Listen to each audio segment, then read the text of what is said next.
സാങ്കല്പികമാണെങ്കിലും പറയാതെ വയ്യ. ഇന്ന് സോഷ്യൽ മീഡിയയിൽ ഏറ്റവും കൂടുതൽ വൈറലായിക്കൊണ്ടിരിക്കുന്ന ചില കമന്റുകളുണ്ട്.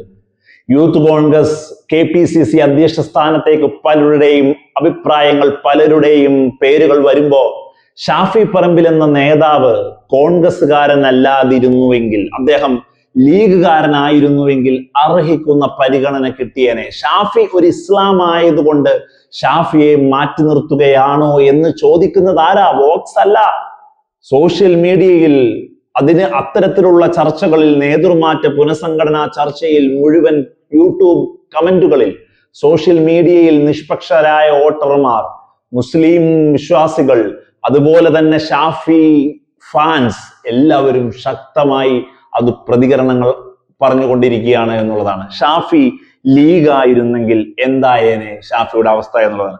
മുസ്ലിം ആയതുകൊണ്ട് സമുദായ സമവാക്യങ്ങളെ എന്നും കോർത്തിണക്കാൻ, ക്രോഡീകരിക്കാൻ പാടുപെടുന്ന UDF-നും കോൺഗ്രസിനും ഷാഫിയെ മുന്നോട്ട് കൊണ്ടുപോകാൻ കഴിയുന്നില്ല. അപ്പോൾ ചിലർ ചോദിക്കുന്നുണ്ട് ആ കമന്റ് യുദ്ധത്തിൽ യൂത്ത് കോൺഗ്രസ് സ്ഥാനം കൊടുത്തില്ലേ എന്ന്.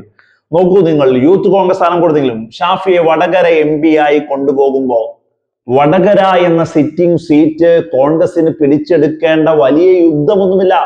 ഷാഫിയെ സംസ്ഥാന രാഷ്ട്രീയത്തിൽ നിന്നും മാറ്റി ഒരു സംസ്ഥാനത്തിന്റെ മുഴുവൻ ഒരു ഫേസ് ആയി ശൈലജ ടീച്ചറെ തോൽപ്പിച്ചപ്പോൾ രാഷ്ട്രീയമായി അങ്ങനെ ഒരു മുതലെടുപ്പിന്, രാഷ്ട്രീയമായി അങ്ങനെ ഒരു ക്യാപിറ്റലൈസേഷന്, ഒരു ഫേസ് വാല്യൂ ഉയർത്തുന്നതിൽ ഷാഫിക്ക് സാധിച്ചിട്ടുണ്ടെങ്കിൽ പോലും സംസ്ഥാന രാഷ്ട്രീയത്തിൽ കാത്തിരുന്ന മുഴുവൻ അവസരങ്ങളെയും ഇല്ലാതാക്കുന്നത് കൂടിയായിരുന്നു ഷാഫിയുടെ വടകര വിജയം എന്ന് പറയാതിരിക്കാൻ വയ്യ. നോക്കൂ നിങ്ങൾ, KPCC പ്രവർത്തക സമിതി അംഗങ്ങൾ, വൈസ് പ്രസിഡന്റുമാരൊക്കെ ഇന്ന് അനിൽകുമാറും PC വിഷ്ണുനാഥും ഒക്കെ മന്ത്രിമാരായി മാറുമ്പോ ബെന്നി ബെഹനാനെയും കൊടിക്കുന്നൽ സുരേഷനെയും ജോസഫ് വാഴക്കനെയും ഒക്കെയാണ് അതിന്റെ KPCC അധ്യക്ഷ സ്ഥാനത്തേക്ക് പരിഗണിക്കുന്നതാണ്. എന്തുകൊണ്ടാണ് ഷാഫി പറമ്പിൽ എന്നൊരു പേരിന് ഉച്ചരിക്കാൻ കഴിയാത്തത്? ഷാഫിക്ക് സാധ്യതയുണ്ടോ എന്ന് പോലും പറയാത്ത രീതിയിലേക്ക് ആ ചർച്ചകളെ ഇല്ലാതാക്കി കളയുന്നത് എന്തുകൊണ്ടാണെന്നാണ്. കോൺഗ്രസിന് വലിയ വിജയം നേടിക്കൊടുത്ത ഒരു ക്രൗഡ് പുള്ളർ ക്യാമ്പയിനറായ ഷാഫി ഇന്ന് എവിടെയാണ്?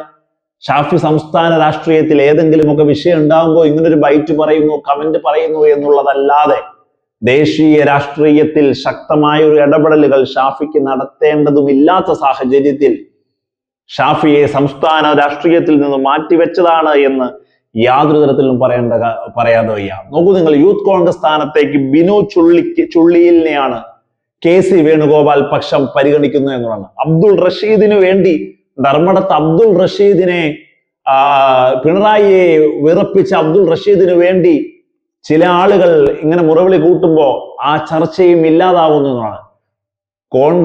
യൂത്ത് കോൺഗ്രസ് അധ്യക്ഷ സ്ഥാനത്തേക്കും ഒരു മുസ്ലിം വേണ്ട എന്നുള്ളതാണോ എന്ന രീതിയിലേക്ക് ചർച്ചകൾ വരുന്നു എന്ന് അബ്ദുൾ റഷീദിന്റെ സ്ഥാനാർത്ഥി നിരസിക്കുന്നതിനെ, ആ ഒരു സ്ഥാനം നിരസിക്കുന്നതിനെയും കാരണമായി കാണുന്നുണ്ട് എന്നുള്ളതാണ്. ഒരു കാര്യം ഉറപ്പാണ്, ഷാഫി പറമ്പിൽ സംസ്ഥാന രാഷ്ട്രീയത്തിൽ നിന്നും മാറി നിൽക്കുന്നത് ഷാഫിയുടെ വരാനിരുന്ന വലിയ അവസരങ്ങളെ, ഈ നാട് VD സതീശൻ എന്ന മുഖ്യമന്ത്രിക്ക് വേണ്ടി വലിയ മുറവിളി കൂട്ടിയതുപോലെയൊക്കെ ഷാഫിക്ക് വേണ്ടിയും ജനരോഷം പോലും ഉണ്ടാക്കാൻ സാധിക്കുന്ന ഒരു നേതാവിനെയാണ് അടപടലം മാറ്റി നിർത്തിയിരിക്കുന്നത് എന്നുള്ളതാണ്.